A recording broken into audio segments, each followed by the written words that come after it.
this session. Give me 1 second.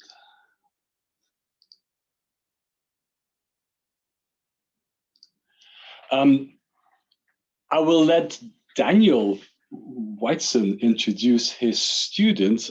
For those who are wondering who then Daniel.27 is, well, he is a Rice alum, class 97. Okay, wait. I have a bit of an echo here. Sorry about that. What I was going to say is, some of you know Daniel because he wrote a book a few years ago saying that we have no idea. I think actually, Daniel, you talked about the fact that you have no idea here for the graduate students a couple of years ago, if I'm not mistaken, right? So anyways, I will let Daniel introduce his student, Taylor. Be mindful of Taylor. He is in a different time zone, so is Daniel, but they really are in very different time zones themselves. Taylor right now is in France, in Clermont-Ferrand, and Daniel is in California. A few hours this way, a few hours that way. So Daniel, why don't you introduce your student, and then we get this seminar on the way. All right, hello everyone. Thanks, Frank, for the introduction to the introduction. So I'm Daniel, I'm a professor at UC Irvine, and I'm very pleased today that you have chosen to come to this presentation by my sharp student, Taylor. Taylor and I have been working for a couple of years with Jesse Thaler and other folks on answering the question of how to interpret deep networks. Taylor's done an amazing job here. Really, I think, created something which will help guide the future of understanding what deep networks are doing. And the reason you're hearing about this work from Taylor is because Taylor did most of the work, and so he's the best qualified to answer your questions. Please pay attention and ask him questions. He's introducing a lot of stuff which you probably haven't seen before, and so please feel free to chime in. Our goal is that you understand his talk about understandable networks. Thank you for the introduction. I'm probably going to stop my video, so I don't know how good my internet connection is here. But yeah, so it is very helpful for me if you ask questions sort of during, if something doesn't make sense, because it's not ever necessarily clear when I'm not explaining something well. So feel free to ask. But yeah, so this talk is based on a paper that we put on archive and we're putting on Physics Review D right now about trying to understand how to interpret sort of things like deep neural networks and other black box machine learning tools. When they learn information, how can we learn what information they've learned and then apply that to the physics that it's supposedly learning. So my first slide is sort of the collaborators. So myself and Daniel are at UC Irvine, and Jesse Thaler, as was pointed out, is kind of the theorist that we are in contact with for this paper. And he's out of MIT. And then based on the material, sort of the machines are kind of our co-collaborators in what we're trying to learn. So I think the easiest way to understand what our motivation is for this project is to introduce kind of an interesting machine learning problem that we came across in the area of jet physics. So as I'm sure you're aware, we generate large amounts of data. One example is at the LHC. So the four main experiments, ATLAS, CMS, LHCb, and ALICE, we tend to generate something like 25 gigabytes of data every second during run times. And machine learning is a kind of obvious, convenient tool for dealing with these kind of large data problems. And it doesn't just get used in things like classification tasks, which is sort of the obvious kind of bread and butter situations for big data. But if you look on the archive, what you'll find is that everywhere from simulation to triggering to event reconstruction to even things like designing future detectors, machine learning tools are being applied to those kind of fields. And there's something like 1,000 new machine learning related papers put on arXiv every month. So this is a really hot field for research, and we're constantly introducing existing machine learning tools into the high energy kind of pipeline. But one of the big issues with constantly using ever increasingly complex machine learning tools is that most of these tools are what get referred to as black box methods. So we have, say in the case of a classifier, we're feeding input into something like a deep neural net or a convolutional neural net. And then we out from that machine learning algorithm or tool, we get some kind of prediction, but we can't really inspect what the black box learned. There's no obvious or easy method to sort of map a simple function from a black box. So all these different tools that were those thousands of papers on arXiv a month, most of those are kind of these black box methods where when they learn something, it's not necessarily obvious what they've learned or what information is being accessed by the deep neural nets or the adversarial neural networks or whatever you're using. It's just kind of this mysterious function that maps inputs to predictions. So they're very powerful, but you might ask, well, why is it a problem? Why can't we just use these black box methods that give good predictions on inputs, even if we don't understand how they're doing it or what it's doing? So one real world scenario where we came across a problem with using something like a black box is a situation of trying to design a jet classifier. So when you collide protons together, one of the things that you'll generate a lot of is these quarks and gluons that hadronize into these collimated sprays of particles, which we call jets. And a standard sort of procedure of analyzing jets is that you'll try to reduce the dimensionality of your data. So you'll collect raw data of jets in your detector, and then you'll go through this increasing process of sparsifying your data, reconstruction, selecting sort of subsets of the data. And ultimately, what usually you'll have is something like a jet substructure observable that you want to try to learn whatever your prediction task is. So two common types of reduced data set that you'll see in something like a jet classification problem is, one of them is these high-level jet substructure observables that I mentioned. So something like jet mass or n sub jettiness is a common one if you're trying to learn the number of prongs, say, of a dijet sample. Another way that you can sort of parameterize your data is to treat it kind of like it's an image. So we have all these really powerful tools in image classifiers. So things like convolutional neural nets. And a more recent idea is to try and apply something like a convolutional neural net to a jet image where you're treating the energy depositions in your calorimeter essentially like it's pixels in an image. And so you can try to do things like convolutions on these jet images and try to learn the problem that way. And these are two popular sort of reduced dimensionality formats of a jet.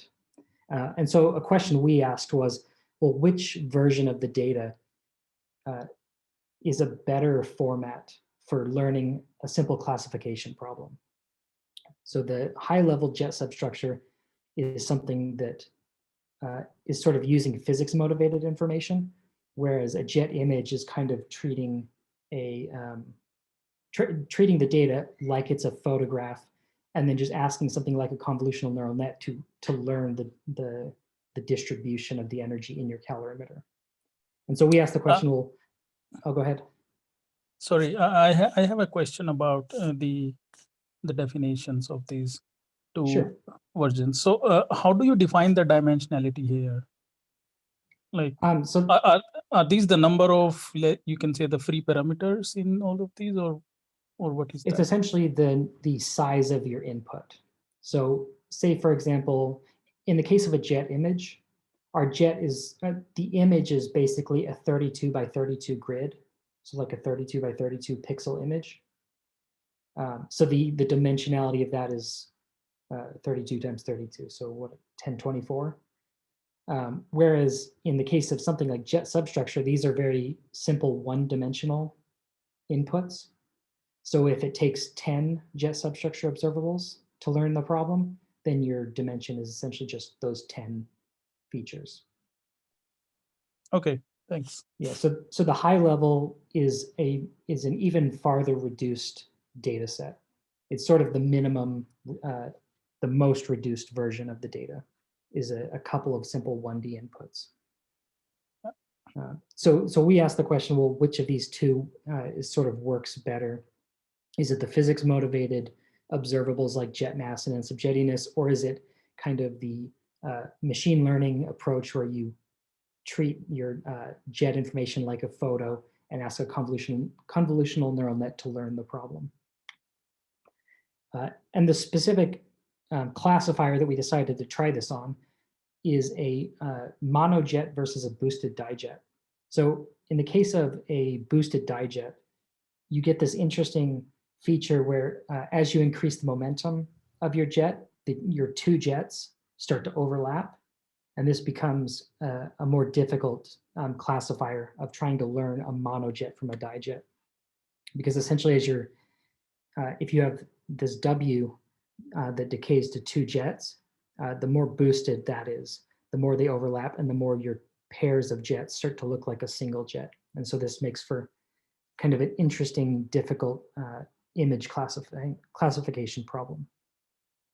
So we trained a convolutional neural net to try to understand the difference between these two examples. And what we found is that, in fact, the convolutional neural net does outperform just the physics motivated observables. And it does so in sort of a statistically significant amount. So the ROC curve and the area under the curve of your ROC curve is a metric for how well your neural network is performing.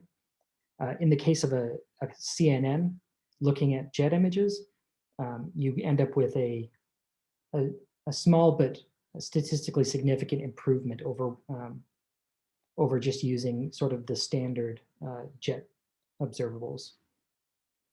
And so the next question we had was, well, what is this extra information? We had 6 substructure observables that we were using. So the obvious question is, well, maybe there's a 7th observable or an 8th observable or some extra information that we could supplement what we have currently. And then you could make up this information to understand what is the convolutional neural net learning that we didn't have in our jet substructure. But the problem, as I mentioned, is we're using black box methods for this.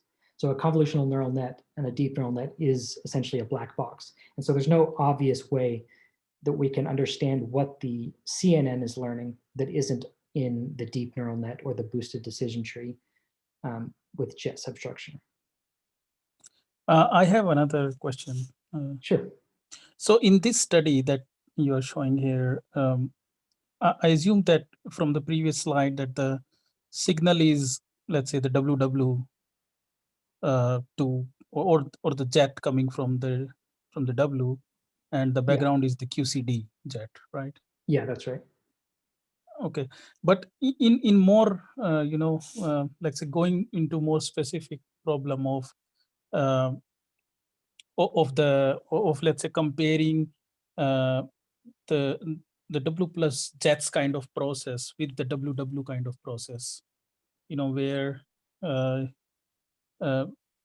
you have a mixture of jets, let's say, coming from W and also from the hadronic activity or QCD, and in the case of, let's say, the WW process, you have definitely the jets are coming from the W.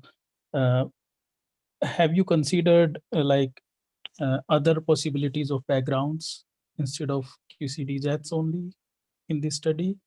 For this study, we didn't. So the main, so this study right here is actually a previous paper that some other members of our group had worked on. Okay. And so for our follow-up paper, the reason that we started with this data set is that we knew that there was this existing gap in information between the low-level and our high-level data set. Mm-hmm. So the other paper potentially could have looked at sort of other backgrounds, but we specifically wanted to use this signal and background data set. Yeah, I mean, this is the most common, you can say. I mean, that's yeah. fine. And have you also studied the flavor, the different jet flavors, for example, in this? That if you can identify the flavor of the jet more better than, let's say, the usual identifiers of the flavors, let's say. So we have some other work going on that does essentially that kind of search. Okay. Okay. And I can, yeah. Okay. Thanks. Yeah. So, but yeah. So in this sort of monojet dijet example, we have this case where we have a black box that's learned extra information, and we don't really know how to get access to that extra information. And so that's sort of an obvious problem if we don't know where information comes from, or rather what physical significance the extra information has in this other machine learning approach. And can I ask something? Sure.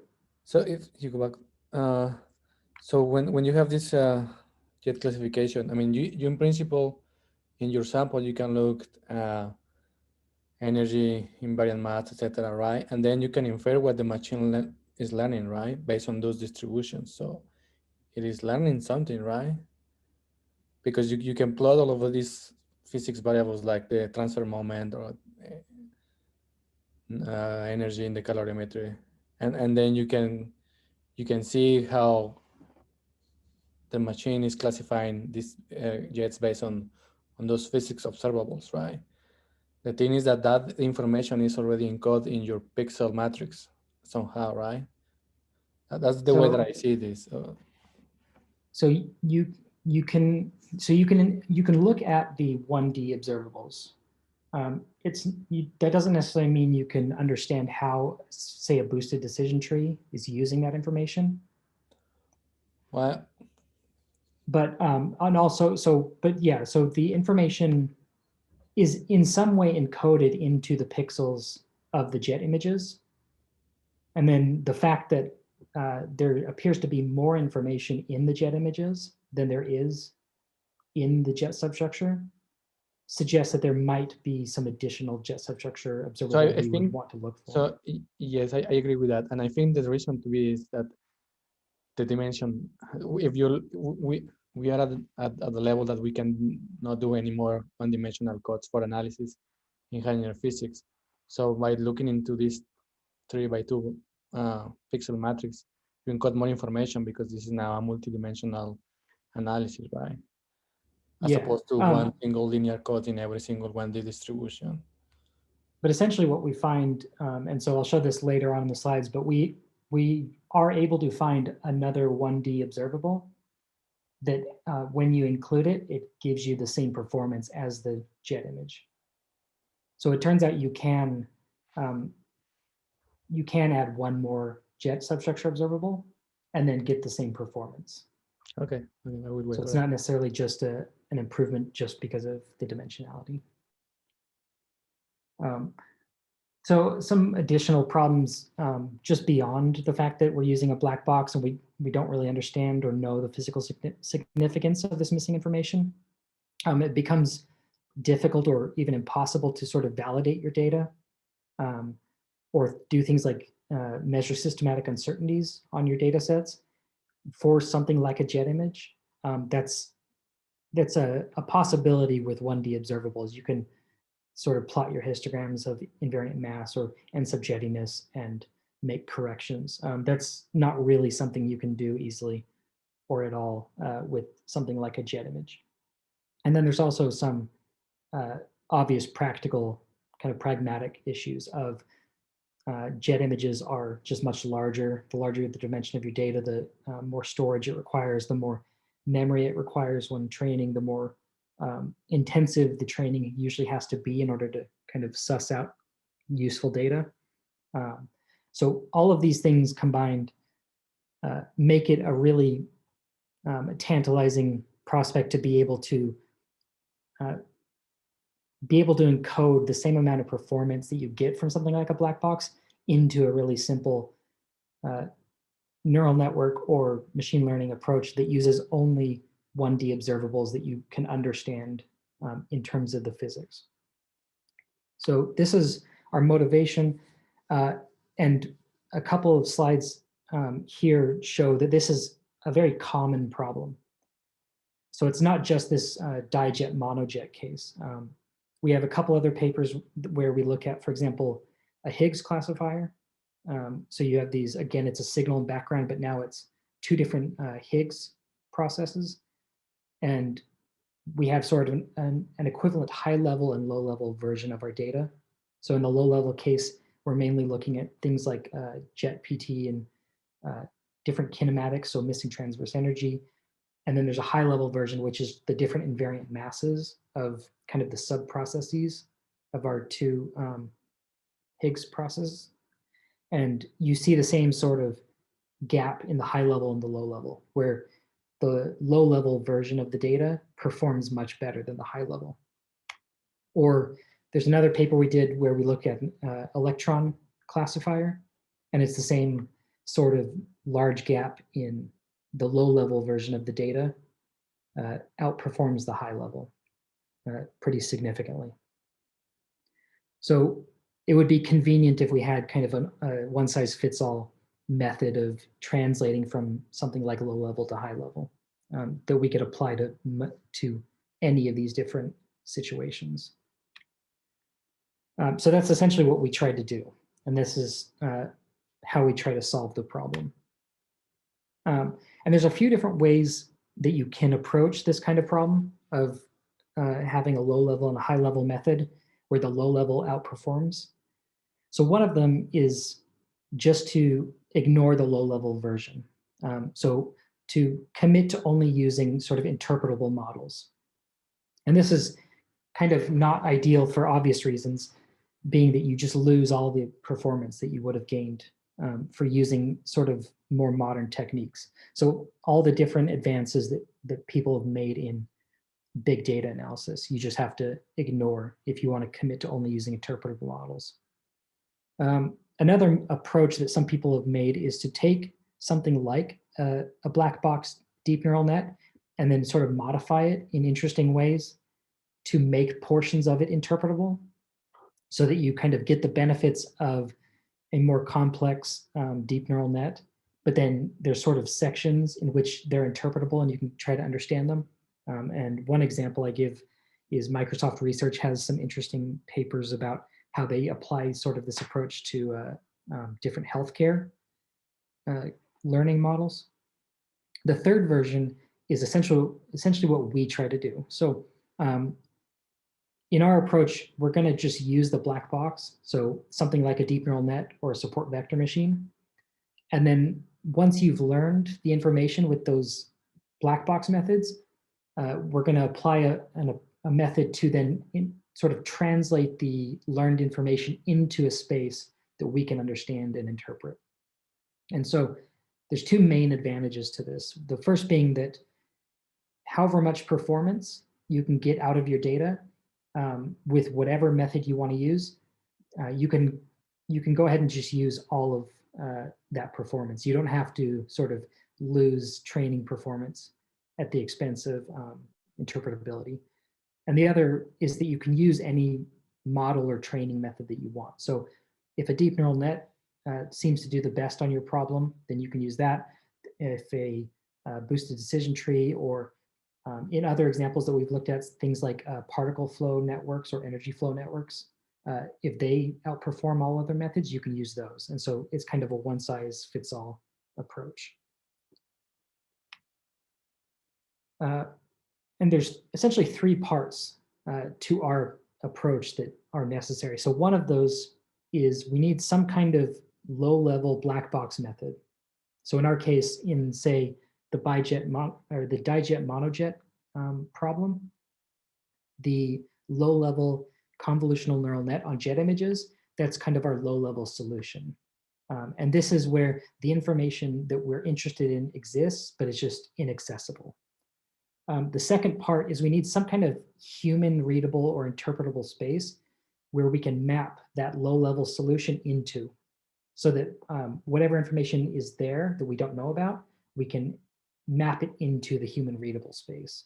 And then the third component is that metric that's going to tell us where in our human readable space we should be looking for that information. And so these three components essentially is all you need in order to try to read interpretable information from a black box neural network, or at least that's what we are claiming. So the second piece, if the first piece is our low-level jet images, the second piece, which is our human readable space, in jet physics, so a good candidate for that is a thing called energy flow polynomials. So EFPs are this infinite space of 1D observables, so things very similar to, for example, n sub jettiness or jet mass. But it's this infinite space that completely spans the entire jet substructure basis. So any information that exists as a jet substructure observable, in principle, should exist as an energy flow polynomial. And in fact, in the formulation of EFPs, things like energy correlation variables, or invariant jet mass, or PTD, these all exist as EFPs in the EFP space. And the way that EFPs are defined is any graph you can make with any number of nodes or edges, this infinite space of graphs that you can generate, each of these is an energy flow polynomial. And then each graph you can make, the node of your graph tells you how many summations you're going to do over the fractional momentum of the constituents of your jet, and the edges of your graphs are the angular separation between the constituents. So something like invariant or energy correlation is already kind of these sums over partial momentum. And so the energy flow or energy correlation exists as an energy flow polynomial. And you can have very simple energy flow polynomials. So say 2 nodes with a single edge. And then you can have these really complicated EFPs where you're doing multiple summations over your constituents with different weightings on either the separation of your constituents or the fraction of momentum of your constituents. So for every EFP, you also have these kappa and beta parameters that act as sort of weights or emphasis on either your momentum or your angular separation. And so this is kind of our human readable space. When we pick an EFP as a useful EFP, the fact what kappas and betas it has, or how many nodes and edges, gives us information about either the angular separation, the significance of something like the angular separation in our observable, or the significance of, say, the distribution of the energy in the jet image. And so the third piece is we need now some metric basically to map between the low level and these EFPs where we can kind of interpret the information. And when we first approached this, our initial thought was, well, maybe you could just use something like a rock curve and the area under the curve for a rock curve. So if I train a low-level neural network and I train a high-level neural network, maybe if I just look at the rock curve of those two and they have the same performance, then I can conclude that sort of that those two networks are actually making the same, or are using the same information. And what we essentially realized is that it's very common that two neural networks can have the same or similar performance, but they're actually solving the problem in different ways. So what we ended up having to do is come up with our own kind of custom metric that doesn't just look at how well do two neural networks perform, but are they actually making the same decisions? So the question we really want to know is, if we train a convolutional neural net on jet images, how do we know when it's using the inputs the same way as, say, a boosted decision tree? And so rather than a ROC curve, we invented this metric that we call the average decision ordering. And this, I think this part is probably the part that's the most confusing part. So feel free to ask lots of questions in this section. But the concept for the decision ordering is, in something like a ROC curve, what you're essentially doing is you're looking at your false positives, and at every sort of threshold of your false positive rate, you're asking the question, well, what is the true positive rate in that section? And then you slice through your false positives, constantly recalculating the true positive rate. What we instead want to do is the same kind of approach, but rather than false positive threshold and then measuring true positive rates as we sort of move through that threshold, what we're essentially doing is looking at the decision boundary. And as we move the decision boundary through that space, we want to measure whether or not our outputs have the same decisions or not. And so the way that we accomplish this is from our data set, what we do is we take random signal and background pairs. And then we ask the question for each of our two neural networks, so F and G, if this is like our low level and our high level, we ask the question, does the high level and the low level map the randomly selected signal and background in the same way, or does it map them differently? So for example, if the high level takes two events, a signal and a background, and it maps them, the signal to signal and the background to background, and the low level does the same mapping of that same input from signal to signal and background to background, then we consider that a similar ordering. Or alternatively, you could have the opposite where they both map a signal to background and a background to signal. In both those cases, even if the neural networks are making the wrong choice and mapping a signal to a background, the question we really want to know is, did they make the same decision? Because really what we want to know is, does the decision surface of those two neural networks make the same decision with the same set of inputs?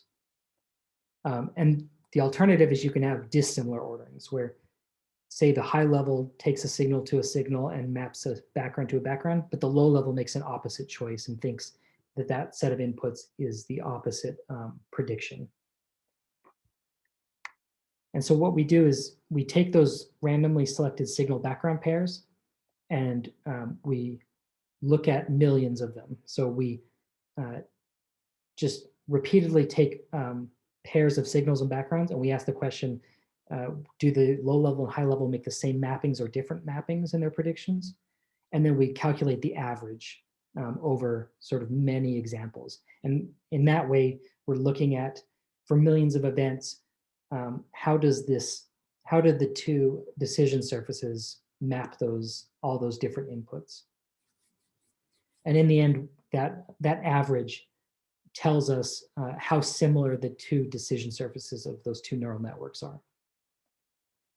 And what you end up finding, or what we end up finding, is what we expected, which is that the two neural networks can have similar performance.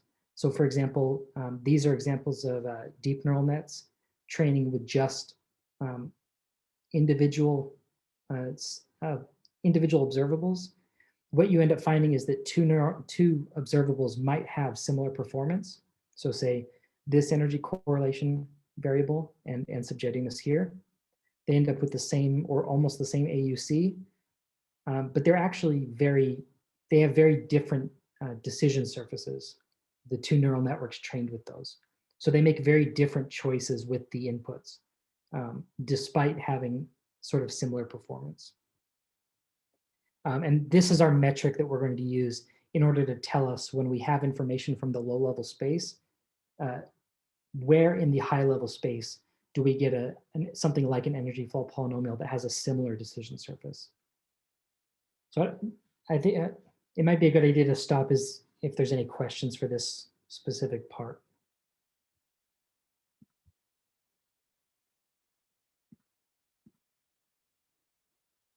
Okay, so if there's not any questions, so now we can kind of move on to the algorithm that now makes use of these three components. So like I said, we need a low-level space, a high-level space, and then kind of a metric to map between them.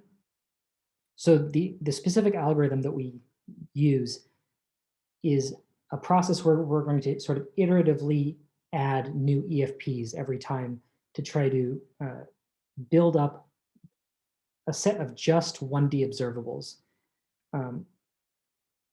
And so we start off by just training a simple deep neural net, so sort of a fully connected deep neural net of just high-level observables. Actually, can I ask a question right here? Yes. Could you achieve the same thing by just training a series of nets on your EFPs? Yeah, so towards the end, we'll give an example where we kind of ask a similar question, which is, maybe you could just train neural networks with lots of EFPs. Right.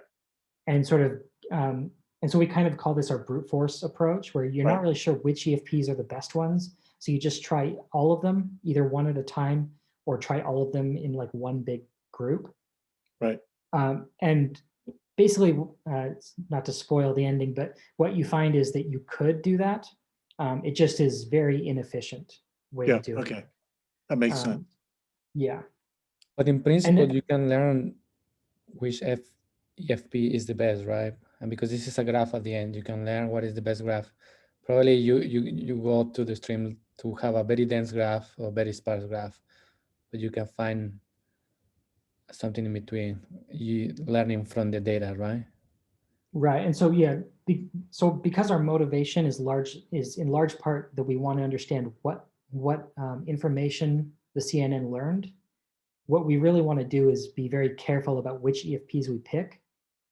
And so if we can pick just say one or two EFPs, that'll tell us something useful about what information we're gaining. Whereas if we just sort of you can bias a little bit the CNN, right?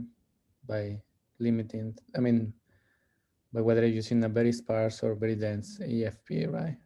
I guess, this is just an approach, right? But naively, you will assume that you will scope the result of the CNN because of this, right? Yeah. Okay. Yeah, I'm just trying to understand exactly what you're doing. Okay, yeah. Yeah.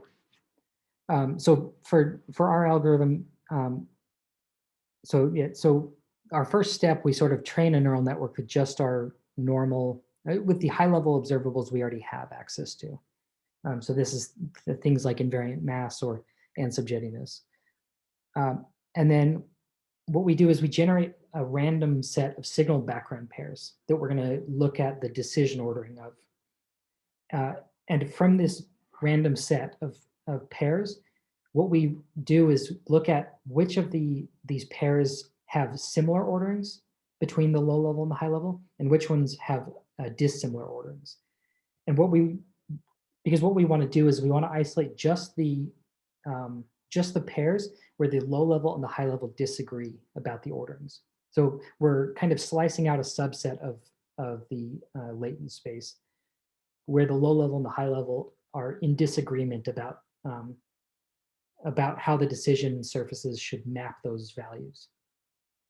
And in that space where the high level and the low level disagree, we want to then find an EFP that makes decisions most similar to the low level. So in the region where the high level is doing a very poor job of mimicking the CNN, we want to find an EFP, so this nice 1D observable that does a much better job of mimicking those decisions. And once we find sort of that EFP that does the best job of mimicking the low level in this differently ordered subspace, we're going to include that as one of our new observables. And then essentially go back to the beginning and start over. So train a new high-level neural net, now including this EFP that does a better job of filling in the information that the previous high-level did a bad job at. And we're going to re-ask the question now in this new space with this additional EFP, what's the new subset of information where the high level and the low level disagree? And in this new subspace, we want to add now another EFP that might do a better job of filling in the gaps where the previous high level didn't. And we can keep repeating this process until either we've completely matched the decision-making of the CNN, or we have the same level of performance, but now we have the same level of performance, but with just sort of physically interpretable observables.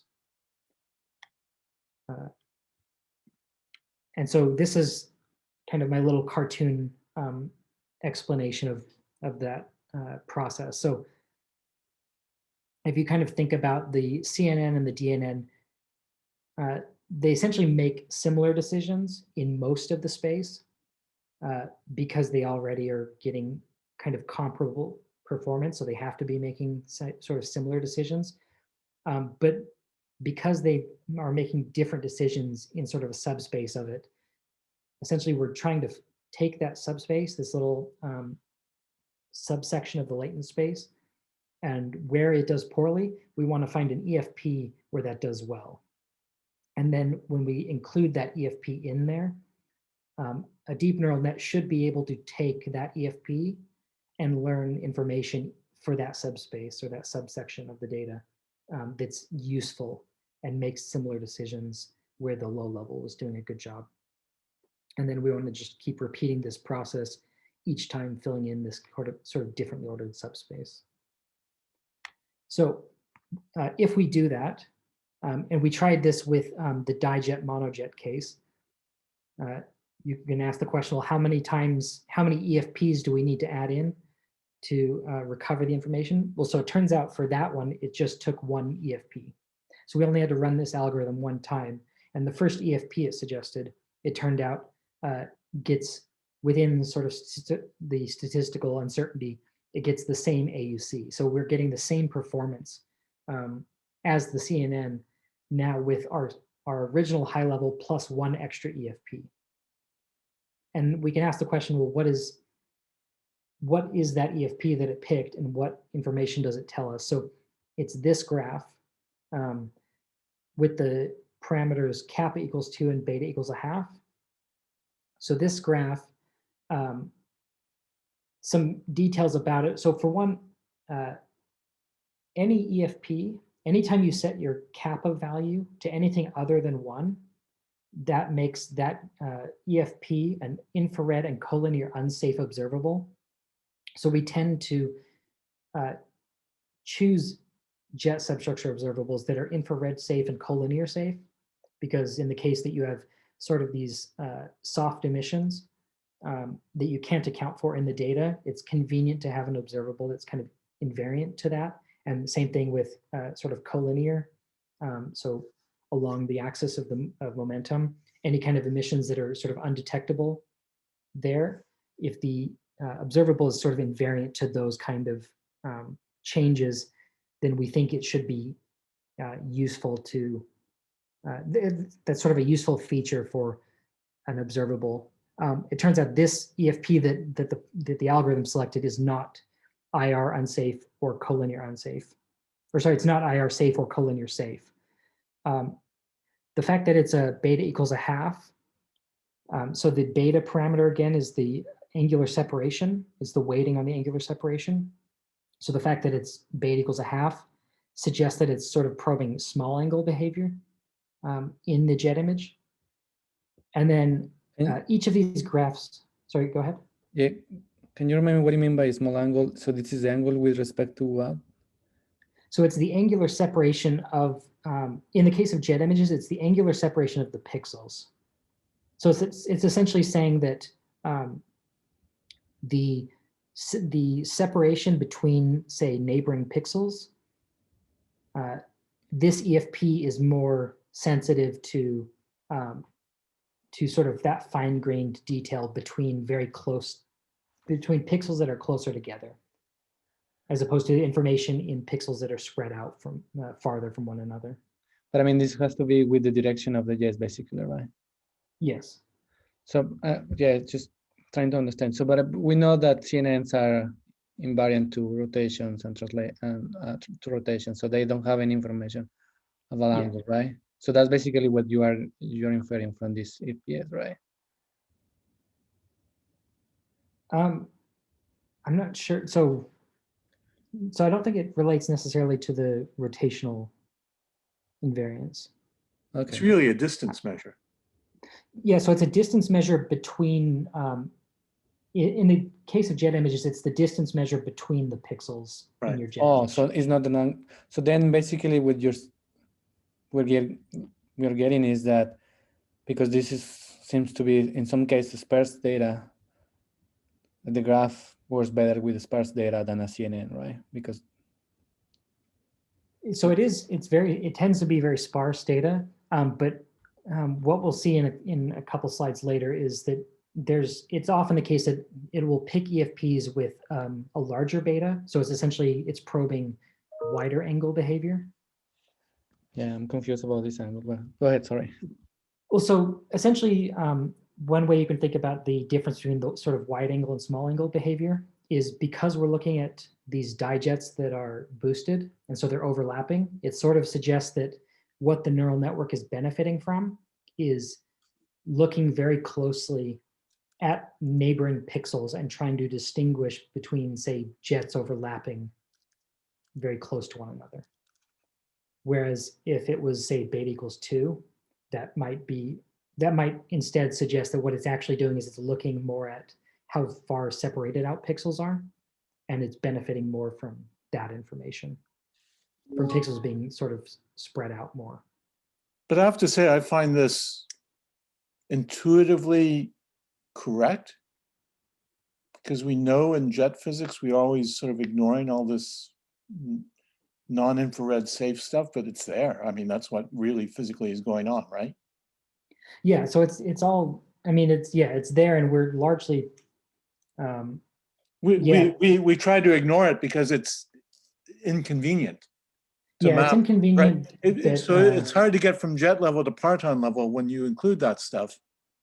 But the fact is that physics is going on. Right. And so and the fact that it's selecting, so when you take the physicist out of the equation and you just ask this algorithm to pick an EFP, it is kind of interesting, but a little bit intuitive that it would pick something that is infrared unsafe or collinear unsafe, because that information could be potentially useful. And the reason we're picking it, like you said, is more out of convenience rather than just like raw machine learning performance. It just makes the theory connecting to parton level easier. Right. Yeah. And then, so one other thing about this graph, so each of these graphs has a property called it's a chromatic number. And one of the features of the chromatic number is that the chromatic number -1 is essentially how sensitive that graph is to the number of prongs in your jet. So for example, in this case, this is a chromatic number 3 graph. And essentially what that tells you is that this graph is more sensitive to 2-prong jets, which kind of makes sense because the problem we're trying to solve is a dijet problem. So it's picked an energy flow polynomial that is kind of more sensitive to learning a 2-prong jet problem. And then, so at the bottom, this is a histogram of the distribution of our EFP. And one thing that's kind of interesting is, so you get this nice signal background separation in the EFP. This one on the right is after you'd look at just the differently ordered subspace.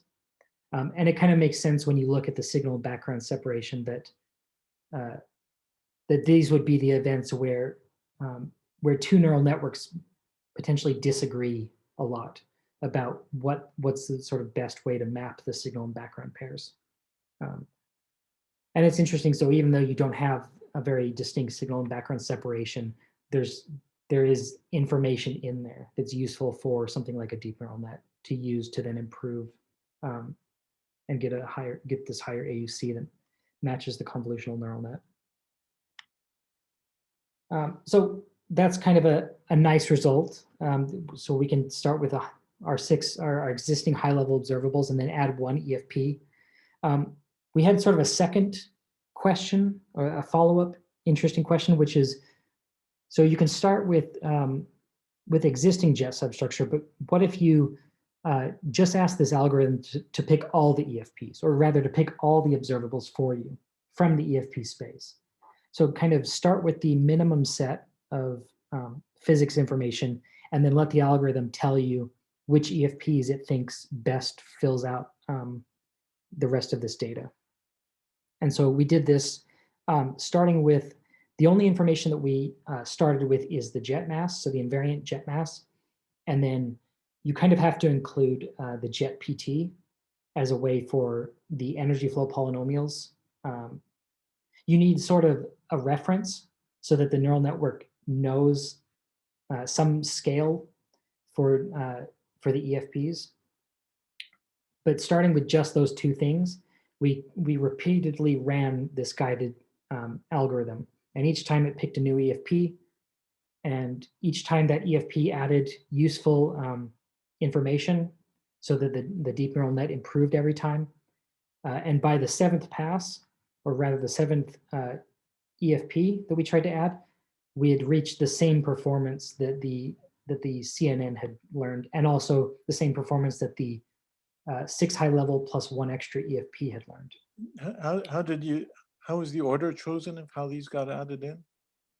So it's just chosen in so the algorithm each time, it's looking for which EFP is does the best job in that differently ordered subspace. Yeah, and so then we add that EFP and we just run the process again. I just find it odd that charming, let's say, that the thing we try to avoid with all this infrared safeness is the thing that came in first.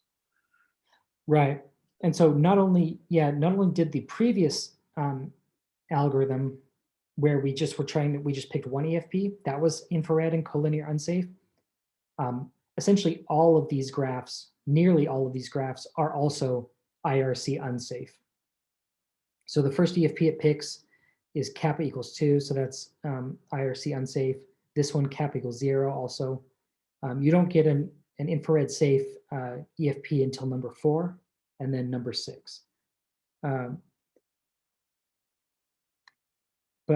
So yeah, of the 7 EFPs it took to regain the same level of performance, 5 of them are IRC unsafe. And so we can kind of go through a couple of these graphs to see what information we learned. Sorry, for those that we are not familiar with collider physics, can you just please explain what is this infrared safe? Yeah, so so an observable is infrared safe if it's in a process, if there's sort of a soft photon emission. A soft photon emission is something that's not really detectable. And so if it happens, there's no way to account for it in your model. And so if you explicitly only use observables that are invariant to those soft emissions, then you just don't have to worry about the fact that you can't account for changes in your data due to something like a soft emission. And then in the case of collinear safety, it's the same sort of invariance, but with respect to kind of, I think it's gluon, like gluons that are down the sort of the direction of momentum. So you also really can't account for this collinear emissions. And if your observable is invariant to those collinear emissions, then you just, it's not a problem that you have to deal with. Okay, thank you. Yeah. But yeah, so this process picks observables that are not invariant to those IR emissions and collinear safety emissions 5 out of the 7 times. And so some other features of the graph. So in addition to it being IRC unsafe, so it's a chromatic number 2 graph, which, as I said, so the chromatic number -1 is the sensitivity to the number of prongs. So this is the first graph is sensitive to sort of monojets. And it's similar, so jet mass is, there's an EFP representation of jet mass, and jet mass is a chromatic number 2 graph, but unlike jet mass, this first one it selects is a much more complicated graph. So whereas jet mass is a 2-point correlator, so 2 nodes with a single edge, this is a much more complicated sort of 5-node graph. And then beta equals 1/2 is, again, it's that angular separation. So this one also seems to be probing kind of small angle information in the jet image. The second EFP, though, it picks is actually the opposite. So now we start to get, for example, a beta equals 2, so a wide angle behavior graph. But it's also a chromatic number 2 graph, so it also is probing 1-prong substructure rather than something like 2-prong. And kind of an interesting feature of the 1-prong and 2-prong, or the chromatic number, is for most of these EFPs, it's picking chromatic number 2 graphs, and you don't get anything other than a chromatic number 2 graph until the 6th EFP, this one. So essentially, every time it's picking an EFP, it's picking EFPs that are sensitive to a monojet solution rather than, say, a dijet solution, which is interesting given that what we're really trying to learn is how to distinguish dijets from monojets. And when it eventually does pick something that's not either chromatic number 1 or 2, it picks a chromatic number 4. So it picks an EFP that's not actually sensitive.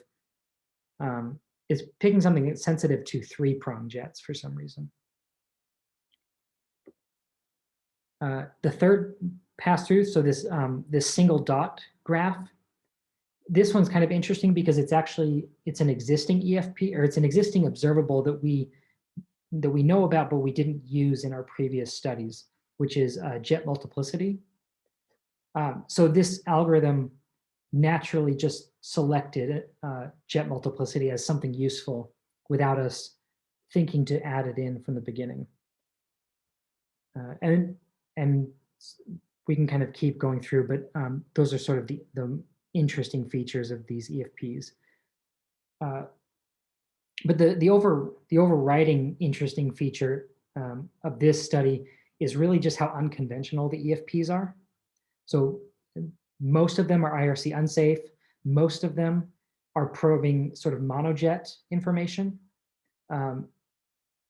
And it has this feature that it kind of alternates between kind of wide angle sensitivity and small angle sensitivity as the beta alternates between sort of the smallest beta option we chose and the largest.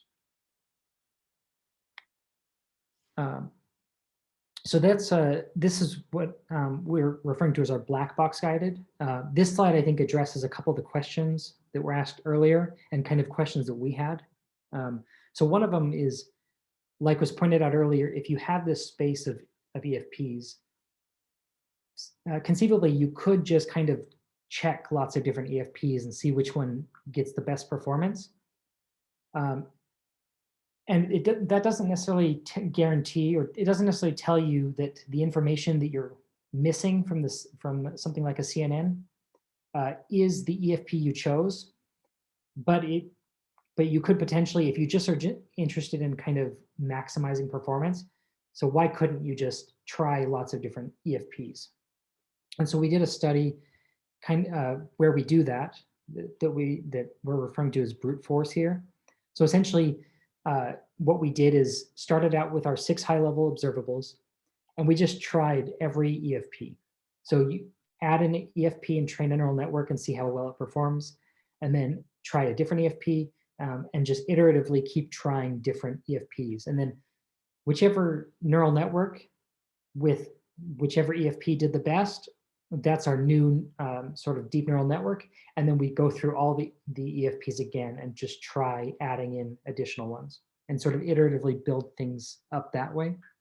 And essentially what you find and kind of what you would expect is that it does really well. But it does really well because you're just trying every combination of EFP. And so the performance is pretty good, but it's just, it's completely inefficient, and it doesn't really tell you what the CNN is learning. It just tells you kind of which collection of EFPs are give you the best performance. And then another question we had that's sort of related to the guided search was, well, if our data is this labeled data set, so we're doing supervised learning, is there any reason that we couldn't just use the ground truth? So couldn't we just use the labels to sort of guide our choices, rather than training a convolutional neural net and then using its predictions as the guide? And so we did a similar thing to our guided search, but rather than using the convolutional neural net predictions as our guide, we just used the actual labels, and we call this kind of our truth guided search. So one thing that's interesting about the truth guided search is it turns out you just can't recover the same performance as you can with either the brute force or the black box guided. So the truth guided version, where you try to let the truth labels tell you where there's this different or similar decision surfaces, it's just impossible to get the same performance as the convolutional neural net, or even just as the 6 high level we used plus the 1 extra EFP.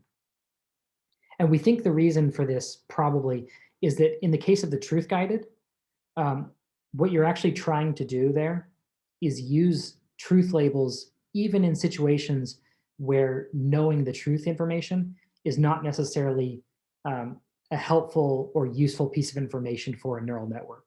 So there's kind of like a hard limit where if you have your data set, maybe 95% of that data is actually useful for something like a deep neural net to learn the problem. And there's kind of this inherent noise or background noise that's not useful for the task of classification.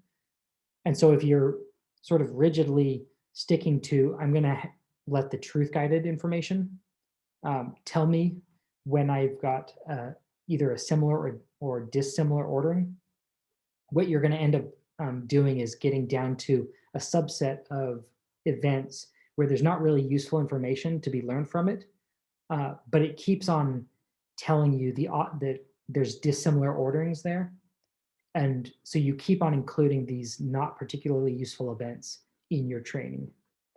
And so that problem is not an issue with something like the black box guided, because in that case, the convolutional neural net has already figured out or has learned which events are not useful and has sort of optimized the problem around those. And we're just trying to piggyback on those optimizations to figure out where this similar and dissimilar orderings are. And so that's why you can train something like a low-level model or a black box model, and then you can, it's more beneficial than trying to just use like the truth labels. And the brute force, like I said, it does work well if all you're concerned about is performance, but the computing time is so much worse than either of the guided searches because you're just trying all the EFPs.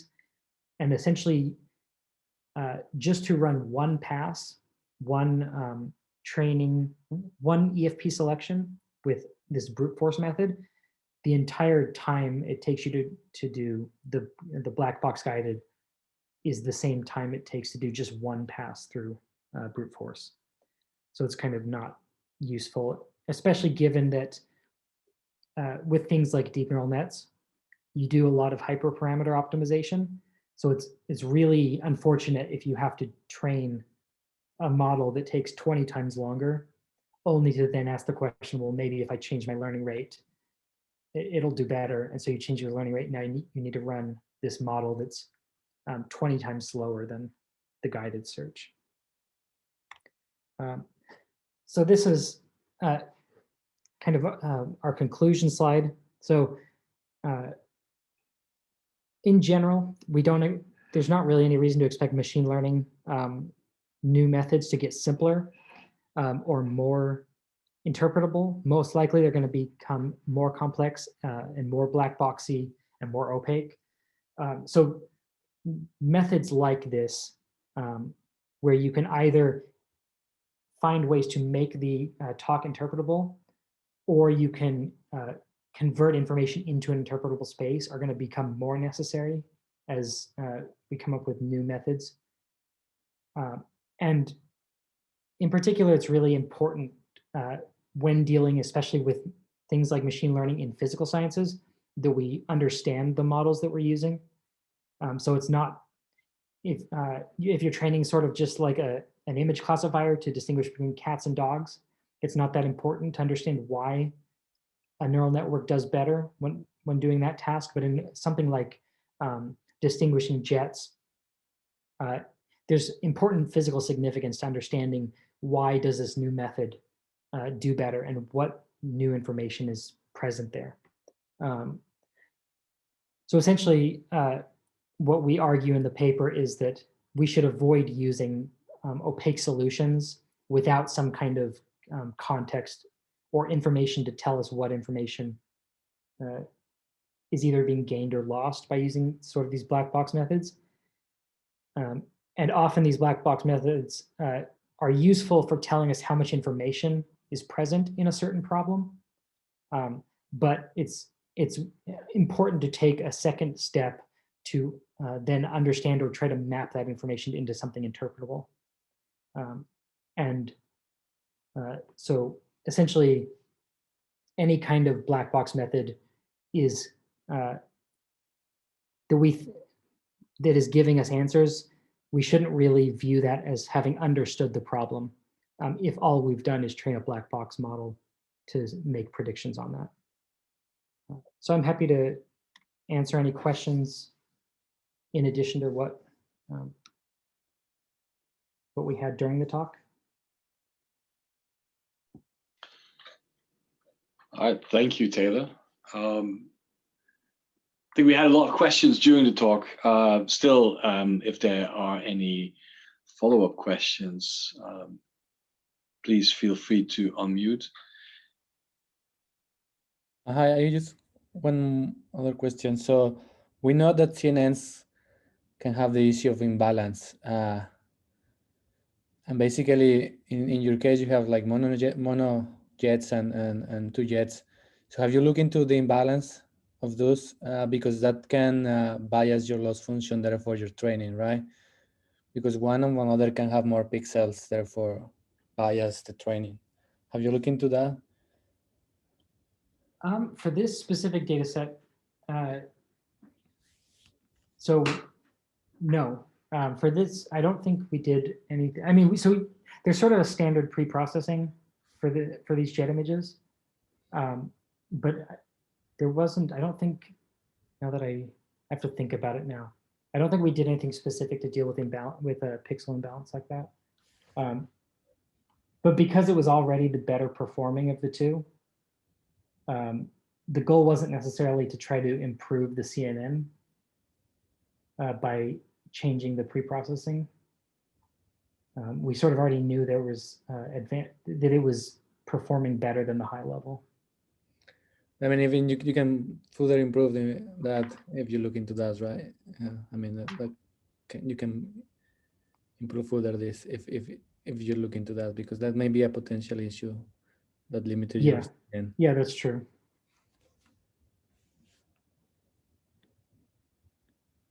Any more questions? I have a question. So if I understood correctly, so you still need to first make a choice of your linear basis, right, to apply your approach, which is a human decision.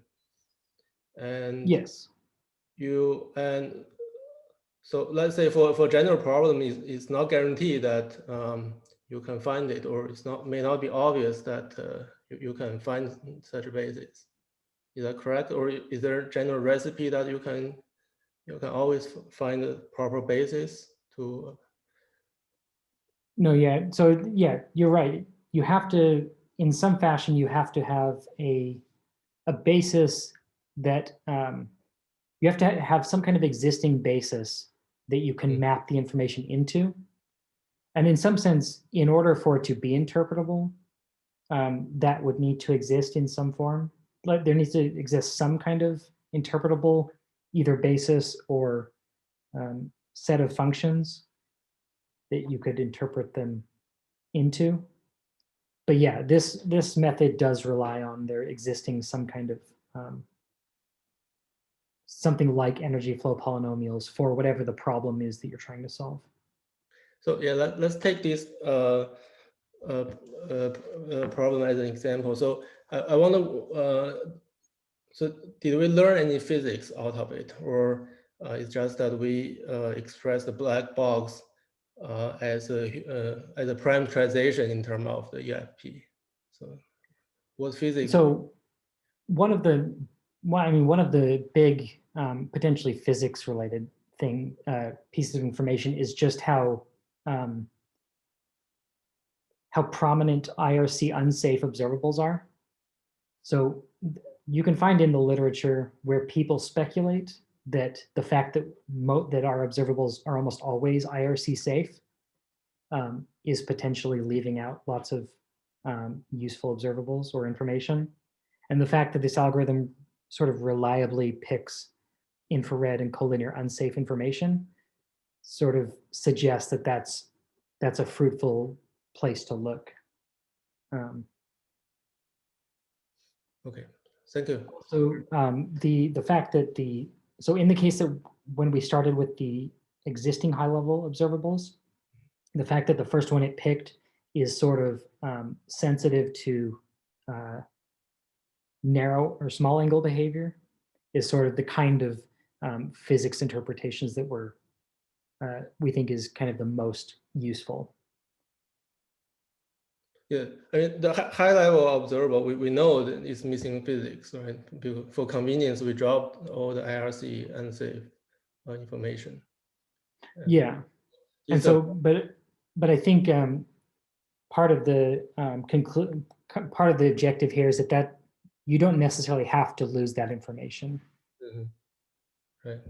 So this approach kind of find a way to how to best use of those information. Right. And so, so one of the goals or one of the potential uses of this is in, say, future dijet monojet classifiers. You could reference this paper and pick the specific energy flow polynomial we used and use it as its own new high-level observable. So if there's a question of, well, what additional high-level observables should we use to improve a classifier that's just using jet substructure and not trying to use something more complicated,